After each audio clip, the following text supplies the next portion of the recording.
ఒకప్పుడు మన ముదోల్ నియోజకవర్గ గడ్డపై పుట్టినటువంటి ఛత్రపతి శివాజీ మహారాజ్ వివేకానందలను చూసే భాగ్యం మనకు కలగలేదు.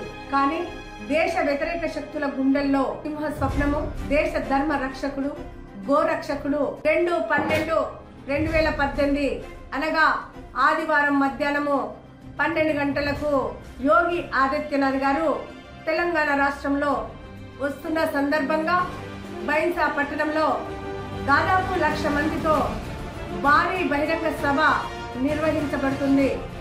కావున మనందరి అదృష్టము, మనందరికీ కూడా గర్వకారణము శ్రీ యోగి ఆదిత్యనాథ్ గారు రావడము.